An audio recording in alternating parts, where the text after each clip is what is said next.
I gave away 70% of my 7-figure company in 2024, and here's why. So after years of trying in business, I worked with a business partner who me and him went along and created this 7-figure company. It was the first time that I'd done it. And when I say a 7-figure company, what I mean is in the year of 2023, we generated over $1 million in income. It was a great achievement, something I've been working towards for a really long time. But I found that in the relationship, I was carrying the boat, so to speak. And this is going to be the lesson. If you're in a relationship where the input from both sides is not equal, you need to either drop the amount of input you're putting in or hope that they can increase the amount. And what I mean exactly is, like if you're in a friendship, for example, where you never get any calls, they never really want to speak to you, they never really want to be around you, and you're the one who has to call them every time, hey, are we going out? Are we going out? Can we catch up? That's not an equal trade, right? It's where the value, which is the attention, is not being shared equally between both people in the relationship. And the relevance for business is the value isn't in the attention or the time, it's in the skills that you can bring to the table. So the value for an employee, if it's like a McDonald's type place, maybe it's a lot closer to the value being in the time, because anyone can do it. It's just clock in, clock out. It's like data entry or just one simple task over and over again. But in business and starting a business, what's really valuable is what skills you can bring to the table. So we're going to have business, in my estimation and in my experience, is just a series of skills, a series of problems that comes up, right, over and over again. And your job as a business owner or an entrepreneur is to be able to solve those issues competently and eventually at a high standard, or even at a low standard until you can find somebody to come on board, like an employee with a skill or someone else to work with who can fill that gap. So a great team up in business would be like an operator and entrepreneur. And I'll define entrepreneur as someone who goes and gets things started, has a vision, has a dream, and can bring that into life. That's how I'd see an entrepreneur. They've got the creative spark and to be able to see the vision and bring that into life. But the entrepreneur doesn't have all of these skills. It's hard to be an expert at a lot of things. So that's how I define entrepreneurship. I'm not sure what it is in the Oxford Dictionary, but just for the purpose of this video, that's basically how I describe that. And a really great meetup for an entrepreneur, a really great partnership for an entrepreneur is an operator. So somebody that once you have the vision and you get it started, can be there hiring and managing staff, creating and making sure that systems work, like looking at an engine and seeing that all the cogs, like a mechanic for a business. That's essentially what an operator would be. They go in there and fine tune it, they do any mods, and they make sure it's good. The entrepreneur is the one who will get the blueprints together and bring in the funding and, sort out, see how you can put it all together. And then once it's built, once it's there, the operator will come and refine it. The operator could even help with the system. But I made a mistake of getting into partnership with a friend, and the value that we had was that we were friends. And coming into the business relationship, and it makes me feel like an asshole just saying it, but coming to the business relationship and expecting that someone's skills translate across two industries is foolish. And the second portion of that is that the boundaries that you have in friendship and a different relationship can't be translated. So let's start with the first one. It's basically that if you think that someone is good at digging holes or painting a roof, there's nothing to say that they would be good at tiling or marketing. So looking at someone where you see them as really high value. Let's give an example. So your friend Ted is a really hard worker. He's had a job and he just kicks ass at it. Everyone who speaks about Ted says this guy is an awesome guy. He's really good about this. And a lot of times you can just sit back and be like, wow, Ted's amazing. He's really smart. He's really capable and competent. He's friendly. He gets along with people. He's going to kick ass here. I want that guy on my team. And we all have people like that in our lives where we're like, these guys are fucking amazing. And then looking at that, you can say, great, I'd love to work with him on something because I can just see this passion. I can see this drive. I can see these skills here. It's going to be amazing. So you take Ted from digging holes and you start him on a marketing journey. You say, Ted, we're going to start a marketing company. I've been doing this marketing company for 10 years. You know, I've already scaled it to 6 figures. I'm ready to start kicking goals. And you bring Ted on. But the learning curve and the value that's coming from that, because if we derive value in friendships as time and attention, and in business, we derive the value from the skill set, which is easy to misinterpret if you're a first-time business owner. Then bringing him on there, you slowly start to realize that you're going to have to carry him through all of that stuff. It's probably going to be really uncomfortable and really difficult for them. They're going to be stressed, particularly if they don't look after themselves. And even if they look after themselves at a regular level, they need to have a few core values there, like grit, perseverance. They need to be emotionally stable at high intensity tasks. So when things are hectic, to be calm in the middle of a fire, you know, particularly if they're coming to a business for the first time they've sort of scaled anything out, there's a strong learning curve there. And it was a huge mistake that I learned. And the second portion of that is boundaries. So if you've got a boundary with let's say your boyfriend or your girlfriend, right? You have them with you, you're loving, you're kind, you understand where each other goes in the role. Maybe they're the funny one and you're the social one. And together you guys make an awesome team. But then you flip that on its head.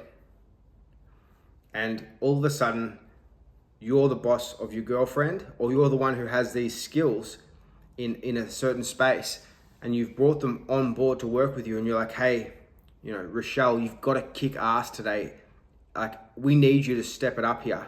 And all of a sudden they're like, whoa, you were meant to be just the social one. All our interactions are lovey-dovey. And now you're trying to fucking boss me around. You can fuck off, mate. I'm not your assistant. I'm not your little plaything. And then you're stuck in a position where it's like, cool, well, now nothing's going to happen because we can't figure out what these responsibilities are. And if one of us is skilled in it, you know, if the business instead was digging holes, then it would be, if the business instead was digging holes, then you've got to listen to the person who has those techniques, not to fuck their hands up every time they try and do it, you know, or how to endure it for a day or whatever it is. You need to be able to bridge this gap between one relationship and another. And it takes a high level of personal development to be able to, and the ego needs to be dropped. You need to say, or the person needs to say, like, I'm a beginner at this. We're having this role shift. I need to become the student to someone where I've always been an equal. And that is a difficult task to underhand. And whether or not it's conscious, it's a really hard bridge to gap. I'm sure you guys could imagine if you're watching this, it's a huge issue to gap. To be able to take someone from where they were and be able to put a whole new, to change everything in terms of this one sector, business or relationships or whatever it is, it's going to take pain and growth and change. And those things, you need to have someone that you respect and have them on a level where you'd actually listen to them. It's like trying to listen to a fat personal trainer. You just wouldn't want to do it. You'd avoid that, right? You'd be like, this fucking guy's just sitting around eating Cheetos all day. Why would I listen to him about toning up my body? It's one of those things. It's really hard to bridge that gap in business. So for those two reasons, number one, mistaking the value translating into different industries, and number two, having the issues with a shift in the dynamics of that relationship. Those two factors, coupled with emotional instability through the amount of pressure coming to this guy. All right, if we were just kicking it on a beach somewhere, I'm sure it would have been a lot nicer. But going into all that pressure and then seeing it fall apart and like eat them alive, it's hard to watch. You're like, fuck, this guy is not coping here. And I needed to move away from that. I've loved business and I've loved relationships, but I needed to get out. I needed to do it for me. And I'd have days where I'd get onto phone calls and I'd just be, here's the thing, if you've got people in your life who, when you see them, they drop your energy down dramatically, then it's time to move away. And I used to get onto phone calls where I'd have high energy coming into the call. I'd be pumped up, I'd be ready to go. I've got my creative spark, that entrepreneurial spark. Let's go drive here. We'll metaphorically drive the business here. And I've got this vision here. Let's reimagine this system here and the pricing model or whatever it is. And to go in there with someone who is just on the brink, just on the edge every time. And rightly so, because of the learning curve, right? And the amount of change and everything that's happening, it's tough. They're trying to just white knuckle through it. Getting onto that call and having them just say, that sounds fucking horrible. Like, it sounds like a lot of work, and just sort of, even if it's more passive, it's never really direct like that. It could be, but for me, it was more passive and just coming off that call feeling like crap, So any fire there has been stomped out of their need to either survive or shelter the ego or whatever it is, or just that they're having a bad day, like a bear with a thorn stuck into its paw. These whatever it was, I can't really speak for what they were going through, but I can tell you how I'd feel after it. It was deflating. And I believe that if you get one day right and you can carry your vibration at a higher level throughout the day, then you win at life in terms of being able to feel good, decent throughout the day. And if you've got some factor in your life, like a business relationship or even like a romantic partner, and every time you speak to them, you get deflated, but you have to speak to them every day, then it's not just a little problem. It's something that fucks up that day and then fucks up every other day that you speak with them. Because you're always walking away in your head like, fuck, man, like I wish we could just move forward here. I wish we could just get this done, or that everything didn't seem like such a big problem. And it's as hard as it is, and this is my mistake as well for getting into it, but as hard as it is, you need to move away from those relationships that stop serving you. It's something that's pretty crucial. And when I say serve, it's going to be how people define toxic relationships, because there's something when you go into them, it just rips you apart every time, or it's just not serving you, or it's taking you down the wrong path, or whatever that is. So what I did after that was I turned around and said, look, I'm going to give you 70% of this company. We're doing $1 million in revenue. I'm going to be giving you 70% of that. And, you can use that as your income, and I'll take an equal amount of the upside and an equal amount of the downside. So any loans that we had, and I'd walk away. And so basically what it meant for me was that, and it sounds harsh to say it, but it's true, I had to basically coach somebody on a brand new model over 2 years and sort of drag them up the hill throughout that period. And then I had to sort of give up 70% of the thing that we built and lose a friend, which is just fucking, it's difficult. And this is a huge lesson in business for me. It's something that I'm going to remember about relationships and things like that, and really just choose carefully from these two key lessons, which is changing the responsibilities in a business relationship, and also seeing where somebody can be useful in terms of the skills that they can bring to the table if we're doing something outside of just a general relationship, just a friendship. So that's it. At the moment, as soon as I got out of that journey, I'd sold off anything that I could from that 30%, nearly all of the stuff, taking my income down to just maintenance levels. So if I talk about being a 7-figure CEO or whatever else, it's like a badge on my chest saying I was able to create this thing, but basically it feels like I'm starting again. I sold everything off and put all my money into coaching. I spent 30 grand on a business coach. I'm spending up to about 100 grand on a personal branding coach. I went and got my hair, what's it called? Hair transplant. Just help a little bit with self-esteem. I also went and did an ayahuasca retreat.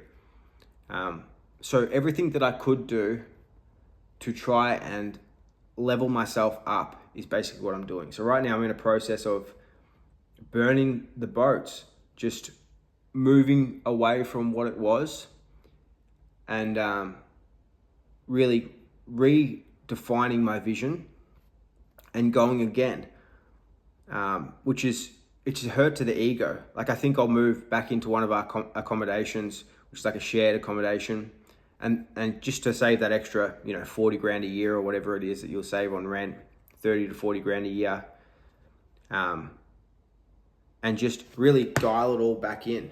Because in business and in life, I think you need to be willing to do what it takes to get the results that you want, even if that's going to be difficult, and you've got to suck it up a little bit and start again from square one.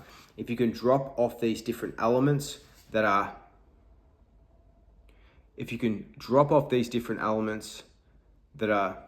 holding us back or stopping us from the goal.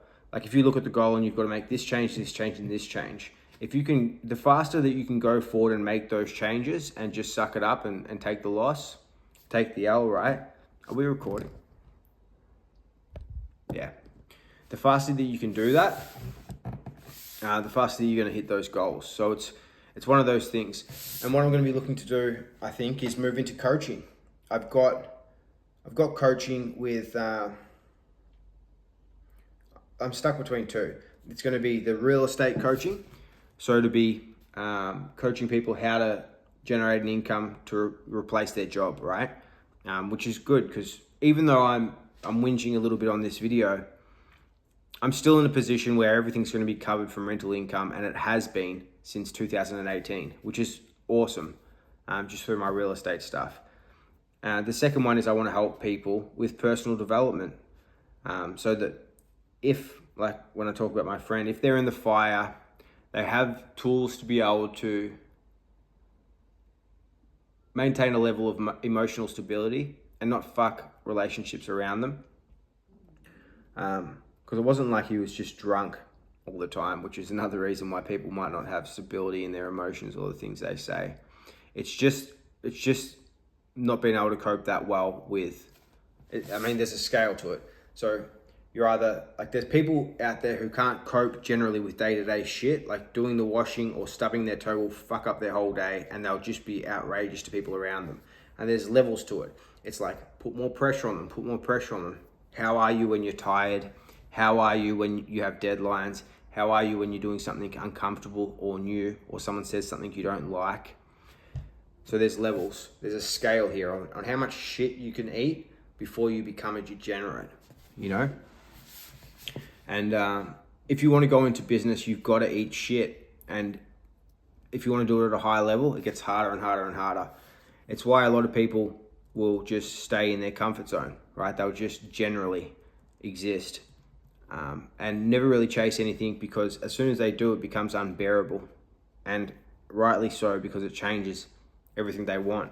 But it's not like I wouldn't really want to pursue that, you know. I'd rather learn how to eat shit at different varyings of degree, different variations, or at a different scale, slowly over time, you know. Can you implement a workout? Can you implement a diet?